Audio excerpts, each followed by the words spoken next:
Success Insight shares the stories of the people with passion and drive who make things happen in the world.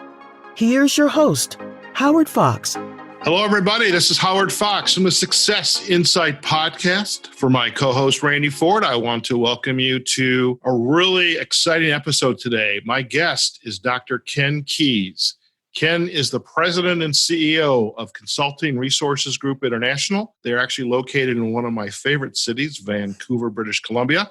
CRG is the global leader in personal and professional development. Their work includes fast-paced, learner-friendly assessments, training programs, in-person webinars, e-courses. CRG is also a consulting and coaching services organization, and they specialize in helping others achieve professional mastery through skill development and self-awareness processes. Ken's also the host of his own podcast.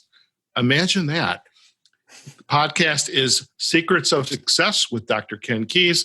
He's also an author of a number of books, including Why Aren't You More Like Me? Discover the Secrets to Understanding Yourself and Others, The Quest for Purpose, and Deliberate Leadership, Creating Success Through Personal Style.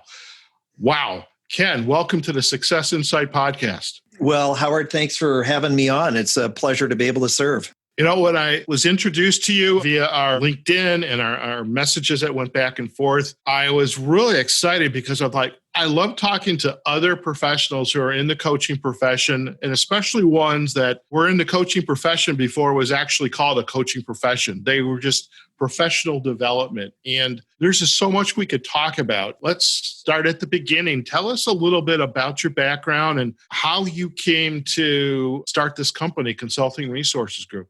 Well, when you think about life, sometimes it doesn't necessarily go how you envisioned it. I knew when I was 16 years of age that I was destined to be a speaker in some form or another, but I actually grew up on the dairy farm. And I'm the firstborn male, third generation, Eastern European descent. There was a little pressure for me to stay on the dairy farm. I went to agricultural college, came home, and after about 2 years of work with my dad, I think murder would have been pretty well what was going to occur. Oh boy. So he was old school European style, do what I say, no communications, that kind of stuff. Not that he was mean-spirited, but he just didn't have any kind of leadership. I just couldn't tolerate it. So I left and worked for the Federal Department of Agriculture. And then I moved into and was offered a job in sales, in agricultural sales, which was my background. From there, what happened was there was an opportunity. A friend of mine started a sales training franchise. I knew I wasn't going to be in this sales profession forever as far as selling agricultural feed to dairy farmers. So I bought my own sales training franchise and I got into the industry in 1989. 30 years as we record this interview. And, who knows when you're listening to this in 2030 or something like that. That was the beginning of it. And then I ran into Dr. Terry Anderson, who is the founder of CRG. So CRG is in its 40th year at a chamber event. And it's interesting, Howard, when we think about life, is that I'd never been to a chamber lunch and learn before at this time. Terry was there, had a little booth. I met him, and within 2 weeks, we'd kind of moved our offices together in the same location. And then Terry, being a professor of criminology and leadership, and then you were mentioning Jim Kouzes and the leadership sort of practices. Well, he's a colleague. He's endorsed a couple of our books. In fact, the Why Aren't You More Like Me book, Jim has endorsed that. Through that, I went and did my MBA and then later my Ph.D. I was with CRG, VP of Marketing, doing some training. And then I was very fortunate, Howard. I'm a faith person, but the series of events where Chrysler was doing the largest customer service training event, if you want to call it, or project in the history of North America. And that's when Lee Iacocca was leaving and these cars called LHs and the Intrepid were being made in the early 90s. And I got selected to be the team lead for Western Canada. And there was 250 trainers between the US and Canada that trained hundreds of thousands of people within 16 weeks. And it was really to change the service mindset of Chrysler. Well, there were 4 or 5 people in Canada asked to come back to lead the training initiative for the company. And I was one of those 5 people. That's fantastic. And so then myself and another individual were the sole source provider of all soft skills development for nearly a decade. And a little blip happened And I don't say that lightly, but 9/11 occurred. We had 12 full-time trainers. We were traveling around the country. I was on the road 300 days a year for nearly over 6 years, Howard. I would not recommend that. I had a small family. Nearly cost me my marriage. Be careful what you ask for. Yeah, exactly. Now, the success was great. The experience was great. Doing 1,500 presentations in that short 5 or 6 years of time. You know what? You get better. Developing 40 courses for them from soup to nuts and all the trainer guidelines and everything from customer service communications, using our personality or personal style assessment in that, replacing DISC as part of what they were doing. But then when 9/11 happened, the next week they canceled the contract. Right. So as many companies did. In a way, it was a godsend. The opportunity to buy CRG came up, and I bought CRG in 2002. And so here we are 17, 18 years later. And the person who knew as much about the company as the founders was myself and another person, Eleanor, who's still at the company after 35 years. We were working together on our automotive consulting, and so I took over CRG at that time. It's amazing as it look back at a chance meeting in a chamber. Yeah, if that didn't happen, I don't know what would have occurred. All the work, what happened after I bought CRG was a bit of an absentee ownership because the owners had moved on to different things. And it was just kind of hanging out with 1.5 employees, just filling orders once in a while, no business development. Being on the road and nearly costing my health. And, we were talking about health before going on the show. I shifted from being a speaker who was writing to a writer that now speaks. I never thought that would be possible because my story includes in grade 9, my English teacher saying I would never amount to anything because I couldn't read or write. I got to stop you for a second. What you just said is incredibly amazing. I did an internship with the United Auto Workers back when I was out of graduate high school, went to college, got my bachelor's, and went to get my master's in health and public administration. I did my internship with the United Auto Workers. The gentleman there, one of the assistant directors, I overheard him say, he can't write. He's not any good at it. And I remember to myself, I never want somebody to tell me that again. And it's amazing that we can go from this little event, somebody saying something to you or me overhearing something can have a profound impact because a lot of what you're doing now is you're writing and you're now have the ability to share it with the masses. Thank you for that, Howard. When we think about our story, and the podcast is really to serve you, the audience listener. And our stories are hopefully encouragements to it. What we really discovered later on, I was in school before computers. I know there was life before computers, before the internet, because a lot of us had intranet. There wasn't internet. There was intranet. As part of that, what was discovered was this little program called Word. I started to learn how to use a computer. I started typing. And then, of course, the program was saying, oh, by the way, Ken, your grammar sucks. The spelling is incorrect. And when I was doing my MBA, it was discovered I was dyslexic. Well, the dyslexia is minor. It's mild. And I always had verbal prowess. So when I was 16, that's why the speaker thing came out. I love communicating. Even as a teenager, I was asked to be MC of many of the community events because I had this presence on stage. Love doing it. It was just easy peasy, being sort of the general manager of an event and communicating and having some fun with people. And they enjoyed that. So I knew that I felt comfortable in front of others. A couple of times I've been nervous on the stage. People say, do you get nervous? I said, no, I've done 3,000 paid presentations over the last 30 years. I don't get nervous. I just don't. And it just doesn't happen. Now, do I get excited? Do I get anxious? Absolutely, because I want to get going. Sort of like a racehorse ready to get out onto the track. Right. After buying CRG, what I did is I shifted, and because the travel nearly cost me my marriage, is I then stayed and I took 10 years to revise all the content in the company. And so I was pretty well writing 70 to 75% of the time to redo all the assessments. We have 10 core assessments that live into 12 reports. And all our tools are for developing individuals. So anybody can go online this very moment, go take the assessment and benefit from it because we designed it for the learner. If you go back 30 years ago, psychology used to teach this, Howard, is that the psychologist says, I'm the only person qualified to tell you who you are because you couldn't possibly know. I hate that, right? Is that we want to create an independent relationship rather than a codependent relationships. Other assessments say, well, you need to be certified, you need to do this, and you have to talk to Howard, be able to figure out who you are. And so, no, I don't want that. And yes, having Howard as a coach help you understand the report adds value, adds clarity, adds perspective. But going forward, I want that client to be independent or interdependent so that they can live and make their own decisions. They're not going to have us on speed dial every 5 minutes to say, Howard, what should I decide in this situation? Ken, let me ask you a couple questions. First of all, a statement for anybody that's listening to this podcast, and you just heard kind of Ken share the start of his story. And, I briefly acknowledged this chance meeting he had at a chamber event.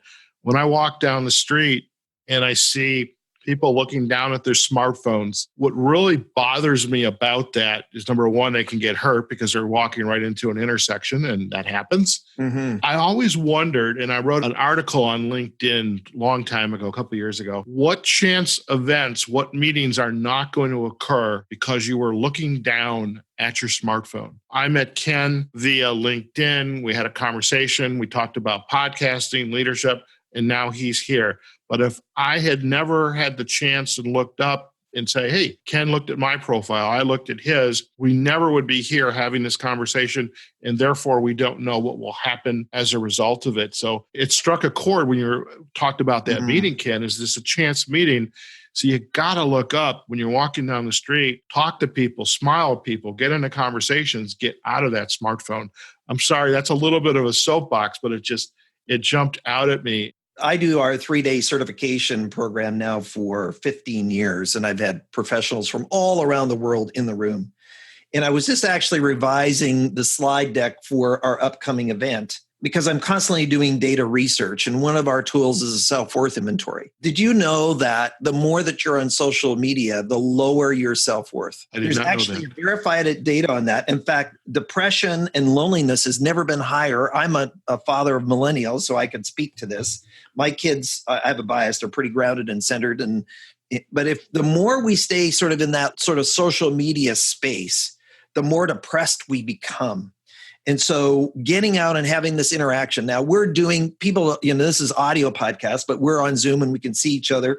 So this connectiveness, human beings are meant to connect. Right. Social media, and of course, the discord online is all sort of these angry comments. I don't care what side you're on, how people are speaking to one another is inappropriate. It's just not okay. And yet, we are now making it just sort of standard protocol that I'm going to be abusive towards you as soon as I get on because I disagree with you. Well, you would never speak that way to a total stranger on the street unless maybe you're a protester, but I'm not. I'm trying to build a relationship with you. I'm not going to operate in that way. So I get that where we're not paying attention.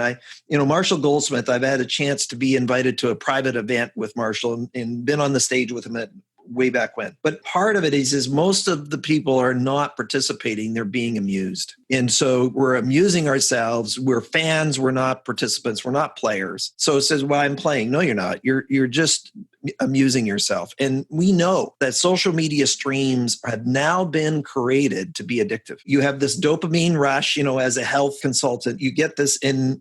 We know that this can be as addictive as sugar or cocaine or one of those different items. And once you're in, you can't get out. There's research is that in China alone, it was 400 on the way to 500 million individuals who are addicted to their devices. I mean, there's 1.5 billion people there, but even so, a third of the population are addicted.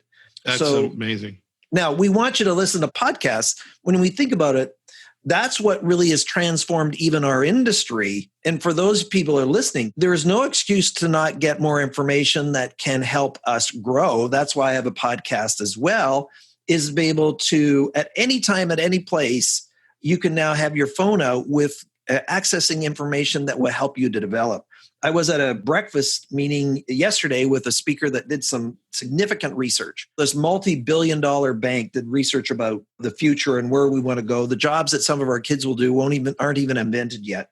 But he said it all distilled down to this. If you don't develop your soft skills and are not a continuous learner, you will not make it in the new economy. And he says, contrary to what people think, Artificial intelligence is not going to erode jobs. It's going to increase jobs. The multiple effect and what's occurring in the economy is that this technology is actually growing. He was showing a paper in 1938 said automation is going to kill employment. Well, employment in the US has never been, when we're recording this, so I don't know when you're listening to this, has never been lower, unemployment. So when we think about, technology is going to host you out, no, it isn't. I mean, we're doing a Zoom call or recording a podcast. Somebody is programming Zoom. Then you have an editor that's editing the show. You know what? Employment's increasing because of technology. Lots of opportunities. And even with the advent of technology, artificial intelligence, and as you rightly said, soft skills, whether that's a bad word or not, but the ability to communicate, listen, have a conversation is going to be even more important. Ken, I'd love to change gears just a little bit. When we first had our conversation, I had mentioned to you, some of the work that I do with business owners and around coaching, leadership development. I use a number of tools as well, like Myers-Briggs. In fact, that was the first instrument that I've got certified in when I went through coach training, because all my other fellow coaches were all OD and HR professionals. So I said, I guess I should get certified in Myers-Briggs. I then, as I was finishing up my coach training as part of the ICF credential, in my program, I had to be coached. And my own coach, who was a PhD, introduced me to the DISC. And when he introduced it to me, I was blown away, because right away I could see, oh my God, this is why I do what I do. These are the types of people that I struggle with, literally project after project. I mentioned that I enjoyed the Northwest in British Columbia, Vancouver. I was on the most miserable project of my life in Victoria, British Columbia. Ken, how can you be miserable in Victoria, British Columbia? Well, that's because that's the capital, and there's lots of government agencies that would frustrate you there. That was my epiphany that I need to do something different with my life, kind of like you with traveling, or I'm going to die alone in a hotel room. And that's really what got me back into going to school and coach training. Well, my coach introduced me to the DISC, and I love the DISC. I use it all the time. CRG has the PSI.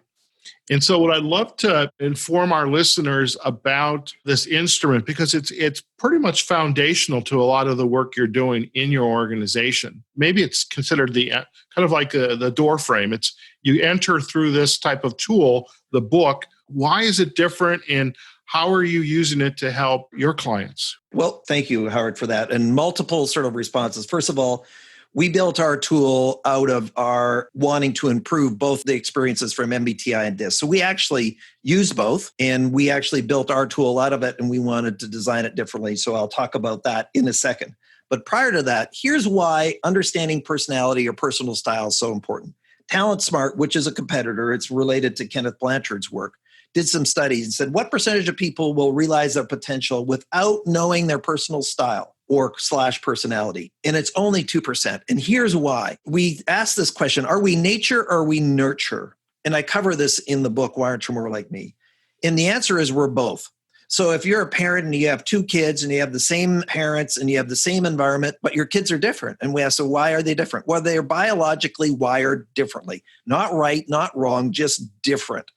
And so when we think about how we get things done, everybody's talking about sort of the strengths-based movement, right? How do I play to my strengths? But, I need to understand, what are my deficiencies and how do I address that? Do I hire people to compliment me and that kind of stuff? If I don't know my style, then I am not equipped to make intentional decisions. I'm flying blind. I'm in the fog bank. Dr. Tasha Eurik's written the New York Times best-selling book called Insights. Interesting enough, it's connected to your show name. And Tasha did this work and said, okay, this word mindfulness, self-awareness, emotional intelligence, all the verbs are out there. So she did research with her students, said, what percentage of people believe that they're self-aware? Meaning, Howard, how you think about yourself and how other people experience you are congruent. 95% of people said, I'm pretty good. I know myself. I know how I come across. I know what other people think of me. Well, here's what she did. With her students, she went out there. You know that only 10% of people agreed with other people's opinion of themselves. 85% of people are delusional. They don't even know that they don't know that they don't know. So how am I going to lead others? How am I going to grow others? It involves every single person on the planet needs this information. I don't care what culture you're from. We're in 12 different languages in over 30 countries. And it doesn't matter if it's from Japan, if it's China, if it's the US, if it's Canada, if it's the UK, France, Egypt. I mean, we have clients in Saudi Arabia using it in Arabic. Is that every single person has this baseline. And thank goodness for that. It brings us consistency. So we believe your personal style, or other people call personality, is consistent throughout your lifetime. And here's why that's important. If that was not true, Howard, you'd be like me and I'd be like you tomorrow. You're listening. You can actually count on you being you tomorrow morning. You imagine getting up in the morning and you want to be a firefighter, and tomorrow you actually want to be a teacher, and the day after you want to be a pilot. And how your nature and how you go about yourself is inconsistent, we'd be like chaos, absolute chaos. So first of all, style is congruent, consistent throughout our lifetime, and our preferences, we call it preferences, our natural predisposition to perceive, approach, and interact with the environment, which includes time, people, tasks, and situations, is consistent. Now, personality in our model, we have a totality model. Then there's also nurture. So all the input, my background, my education. We say, if I have a personal style, am I conscious, awake, and aware of what that style is? So self-awareness. Mm-hmm. Am I mastering that style? So we talk about self-awareness is one thing, Howard. But if I'm a jerk and I don't do anything about it, it's still self-awareness. So I'm self-aware that I'm a jerk. Well, okay. But then next one is self-management. I'm going to manage myself to be more effective with others. And then the third level is self-mastery. This becomes fluid. It becomes a flow. And so not only do I understand myself, I understand you. This is baseline communication. This research said, okay, soft skills, communication's at the core of this. Problem solving is at the core of this.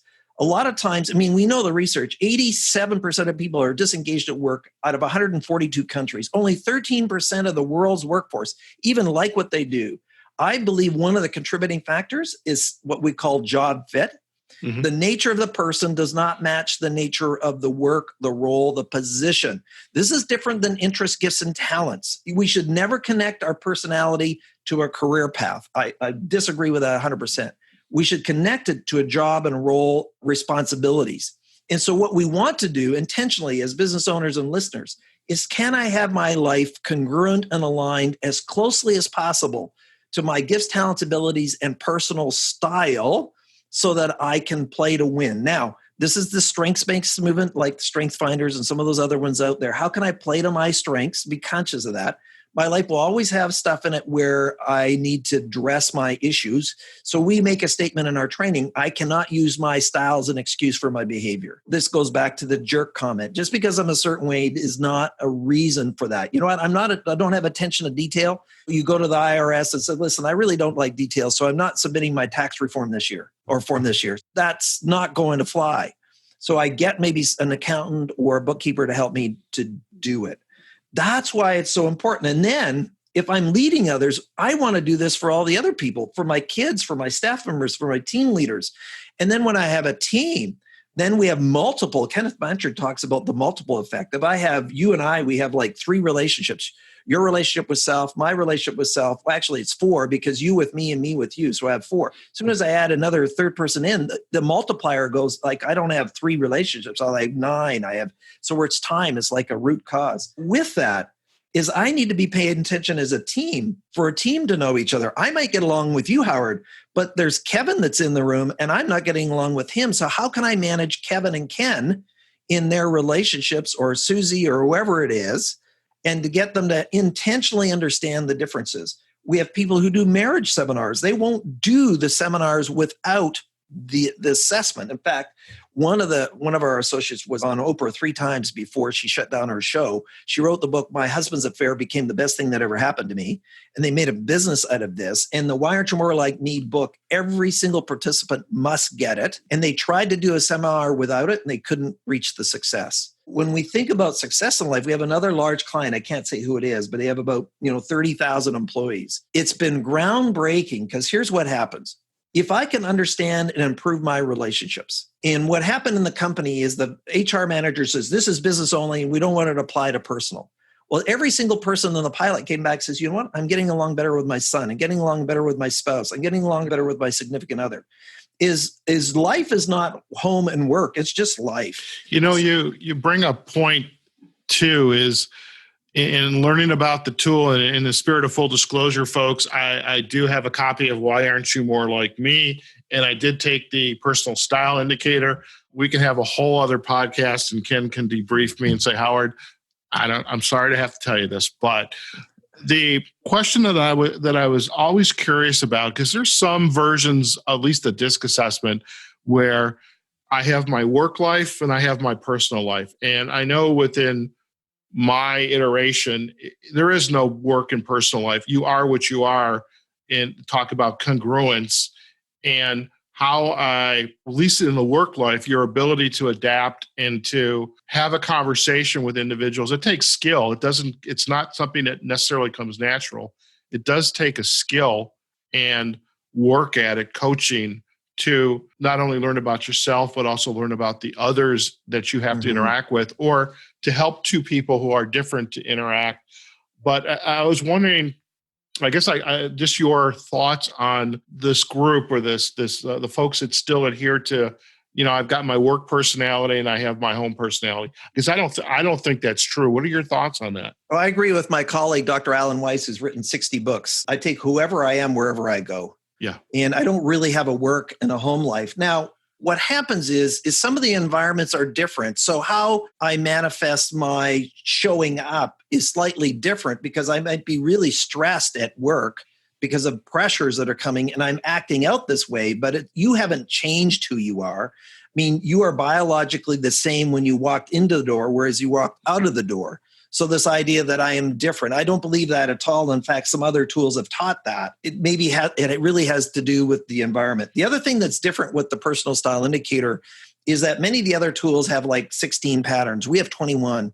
Right. There are many individuals, what we call triple high or 4 even. In fact, there's a tool out there that says, if you have a tight score, or all the scores of the 4 dimensions are close, you need to take it over again because you don't exist. I get really angry at that, because that's 5% of the population that take our tool.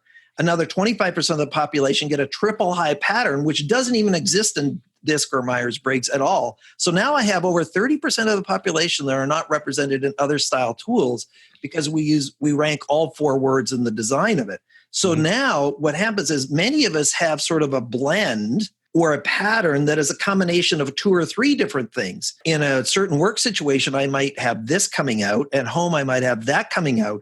I haven't changed. It's just what one of the dimensions am I using at that moment.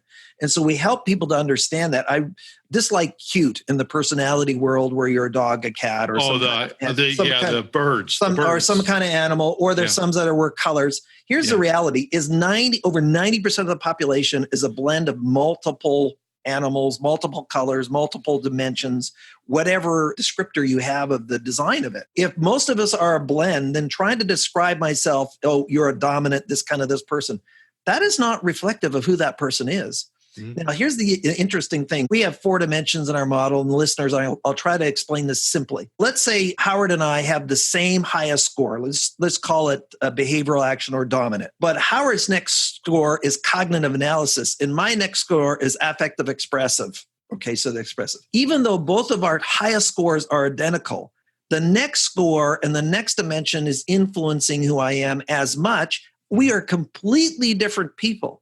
So to describe Howard and I similarly is doing a disservice to the complexity of who we are. That's one of the things that we've done, is how do we create sort of a simple way to understand that and have the complexity hidden sort of in the design behind it, but also honor the complexity that we all have. A lot of times people feel pigeonholed, or some tools are prescriptive. Right. We go and we says, oh, by the way, you tell the instrument who you are, and start going through this self-discovery and owning your space. And the other thing with our tools, you can get more than one report. If a score is really close, Howard, I'll give you more than one pattern. You don't get that in the other tools. And here's why we do it. So if it's statistically tight, insignificant difference, I want you to read both reports, and you to really kind of pull out of that which part of both of those reports is you. I'm not trying to be right as the author of the tool. I'm trying to help you to get self-awareness, consciousness, emotional intelligence, so you can act on it. And this is where, we hold our 3-day certification. I know this sounds a little bit biased, but we had the last group in. I had somebody fly all the way from Australia, a 15-hour flight to come. 65-year-old psychologist in charge of 66 schools for the development. And this is what Alan said at the end of it. He says, Ken, this is the best program I have ever attended in my history of attending professional development workshops. And he meant that sincerely. And here's why, is people are honored through the design. And that's what we really, really wanted. Yes, the other tools are out there. They're worked. We've used them in the past. But we wanted to take it to another level to honor the individual. And then we still use it even with kids like 14 and 15-year-olds. As long as there's literacy around a grade 8, grade 9 read level, and I can discern what the words mean to be able to fill it out, then I can add value. And the younger we can get kids and individuals connected to this, so they can start making intentional decisions, right? I think I was talking in another podcast around how there's so much social pressure to go certain directions, right, Howard? You know, your parents want to tell you to do this, your friends want to do this. And it's not that you're being self-centered. We want you to own your own space, that you can, people's contribution come when you are playing to your strengths in a role responsibility, that your style is being honored, not from a self-centered point of view, but from a self-honoring point of view. Now, here's the other side of that soft skills, if I may, is we also teach a 3-step process on building relationships with others, or credibility. Number 1 is I need to know who this other person is. Number 2 is I'm going to suspend my needs in deference to yours. It's the opposite of what society's doing. In other words, it's the opposite of being self-centered. Now I'm not changing who I am. I'm not actually adjusting and saying, okay, Ken, you need to be permanently coached to be this other way. But what I'm doing is I'm developing and I'm now mastering my presence in deference for Howard. So what does Howard need? So when we say suspending, most people get offended, hooked, upset way too easy today. And I'm not saying what the other person did was okay or whatever, but you have sidewalk rage, you have road rage, you have online rage, you have all this kind of CRAP. So what we teach people is that nobody makes you angry, nobody irritates you unless you've made a decision to do so. Dr. Choice. David Burns wrote the book, Feeling Good. Nobody upsets you unless you. I'm not saying what the person did is okay, but your response is always your choice. It's always your choice. We teach people to suspend, and said the number one reason that people aren't having relationships is them. It's not the other people. And then the third step is, what does Howard need from me right now? Again, rather than talking about my needs, what can I do for you, Howard? How can I do it so that Howard feels comfortable, that he's feeling good about the interaction? And interesting enough, the more that I do that for another person, the more they're willing to do it for me, rather than being self-centered, which, you know, the narcissistic society that we can be part of now. And my wife being an academic coach at university, is 10% of college students are bona fide narcissistic, as from a, you know, an actual review point of view. Well, stop that. Is that it's about the other person. Yes, I want to be playing to my strengths and honoring myself. But at the same time, we don't live in a vacuum on Survivor Island or Castaway or something like that. We have to do stuff through other people. And so that's where people skills is foundational to our success. Most definitely. Question that I have, Ken, is I can take this assessment. I can buy the book. I can take the assessment. How do we ensure, or how do you suggest, coach individuals to take the assessment and not feel like this is set in stone, this is who I am, and misinterpret the value that's there, and not look at it as an instrument that I can continue to become more self-aware, inform others about what my needs are, and have my choices. Because I did grow up as well, or go through coach training as well. You know, you deliver assessment, you want to coach, you want to debrief it, you want to coach it, you want to make sure that people don't use it as a tool to pigeonhole someone else. So when you use this tool with your clients, have them consume it, use it, but not, if they don't have the benefits of a coach or a mentor with them, how do you assure they're not using this to harm others? They're using it to develop themselves and create opportunity. Well, of course, I wish I could control the world, Howard, and make sure that some of those things don't happen. The way that the tool's designed and the narrative that's in the tool, as much as possible, we address those in advance. We even say, please don't pigeonhole people or yourself. We even have that in the narrative. The fact that people get more than one report, 75% of people that take the personal style indicator get more than one report. So in itself is already suggesting this diversity in honoring how it's set up. If people come to our training, then we will beat them and I say that with fun, right? Yes. Is that we will be persistent in our communications, that we need to honor people, not pigeonhole. The other thing is we have what we call a personality development factors model, which is included in the report. You have that, it's a second page of your color report. And in that, we honor the development of the whole person. We're already saying, well, what about the health and wellness of the person? I was misdiagnosed as manic depressive in the 80s and found out I was hypoglycemic. So this is what led me into, really being a health coach, is that we have misdiagnosis. Now, guess what? It doesn't matter what my personality is. If I'm in a hypoglycemic low, I'm not going to have energy. I'm normally an energy guy. And so I was suffering with these mood swings, and it was biophysical. It had nothing to do with other things. We talk about self-worth. You and I could have the same personal style, one with high self-worth, one with low self-worth. We talk about that in a separate assessment. We have the wellness assessment has 120 questions in it. Then we talk about culture and how culture has expectations. And we had a professor from Korea that came into our local university in tears after this assessment, said, finally an assessment that honors me. My culture, where I came from, for 50 years told me to be somebody different because I'm a woman and I'm a professor. And she was never allowed to be a leader, and that she was stymied. The next one is social teachers and values. And we have a values assessment, internal behaviors. We believe we're complex individuals. Then we also have a thing called emotional anchors. We've all had events that have happened in our life that create triggers. And then we have a seventh item, which is spirituality. And here's what we mean by that. People's belief system highly influence their direction and what they believe. Even if you believe in nothing, that is your belief system. We take that totality and in upfront, when we teach people, teach them this is one part of you. It's very important. It's not going to change throughout your lifetime. But you have all these other factors that are contributing to your personhood. And so even our model is holistic in that. Nobody else is teaching that I'm aware of, that around this kind of space. And we're just insistent that we look at all of these pieces as part of this journey together and not any singular item. There's no magic pill. There's no one assessment that says, oh, this captures everything. It's all these pieces together. Think about your house. You have flooring, you have walls, you have electrical, you have plumbing. It's not any single thing. All of those make the home. And plus your personhood that's there. Same thing for us too. I get onto this. I mean, I've done our training now for 15 years. And it's 34 hours or something like that straight. Sorry if I kind of get onto it, but we're very, very insistent. And I think people that are listening, you want to honor that diversity for yourself and for others as well. Fantastic. Ken, we're nearing the end of our time together, and it kind of goes to show you the passion you have, I have, and just the information for this podcast and the value. And if our listeners, and I know they will be out there, would like to learn more about you and your work, where's the best place to go? I'm going to give you two directions. First of all, we have a gift for everybody. Because you've been kind enough to listen to all this point in Howard's podcast and get an insight, this is where you can go to get the free gift. You go to my speaker site, which is Ken Keis, spelled KENKEIS.com/insights. We'll make that plural. And you're going to get a free complimentary ebook, The Quest for Purpose. And so that's normally $30 even for an ebook online.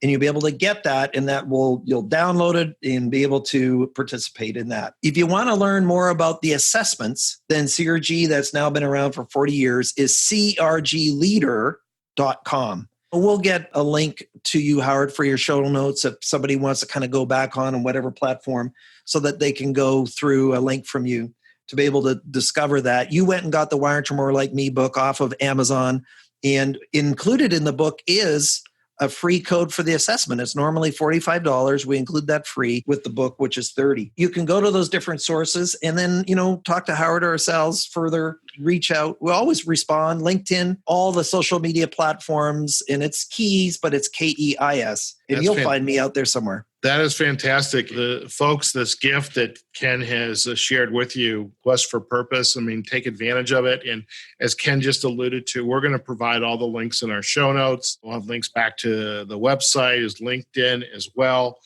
And to be honest with my listeners, Ken, and with you, is I kind of geek out on this stuff because I've way back when I was alluding to the disc, it was like an epiphany. That, yes. Oh my God. And I also recognize, as you have just stated earlier, this is complex stuff. We as human beings, we are complex, and there's no one size fits all And I look at instruments like this as a stepping stone to learning more about ourselves, others, what things we do well in the moment, what things we could do better in the moment. And also when we take on new responsibilities, if we get called upon to lead, manage, supervise people, this is a great place to start. I mean, we know, via Kouzes and Posner and the Leadership Challenge, these are the behaviors that have been shown over 30 years to be, representative of someone who is displaying leadership skills. Well, depending on my personality, style, preference, those leadership behaviors look different. And that's why I love the combination of a tool like this, leadership, even the confluence of the whole emotional intelligence component as well. So in some ways, I'm kind of geeking out on this. So I really appreciate the time you have taken out of your day, a no doubt busy day in a very beautiful city. I know you just had some snowfall on your mountain. Well, yeah, early. It was, we just set a record for the coldest day in October when we're recording this. Sorry to date it, and get some snow. I said, okay, well, that's fine. It is what it is. I guess the skis better come out fairly soon then. There you go. Well, listen, Ken, thank you again for taking the time out of your day. I truly appreciate it. I would love to find other ways, maybe we do some podcasting together, have some other conversations. But again, it's a gift just to have met you and learn more about you and your work. And to my listeners, thank you for your gift of the Quest for Purpose. And if they want to learn more, we're going to provide a vehicle for them to take the next steps as well. So thanks, Howard. And listeners, take action on Howard's work and what he's doing so that you can contribute at the highest level. Thank you again. There you have it, folks. We are, my God, just passing 40 minutes. So this is, I think, probably my longest podcast. But, so many nuggets here and insights that you can then take away. And you've got Ken's gift, the Quest for Purpose. Go out and get it. If you want to learn more about the personal style inventory, we're going to share information about that with you as well in his book, Why Aren't You More Like Me? So this is a valuable episode, folks, and I want you to understand that. So I'm feeling a little geeky right now because this is like I just eat this stuff up, and hopefully you'll find as equal value. So wherever you are, whatever you're doing, go out there, have a phenomenal day, and we will see you on the next episode of the Success Insight Podcast. Thanks again. Success Insight is a production of Fox Coaching and First Story Strategies. Find us online, successinsightpodcast.com.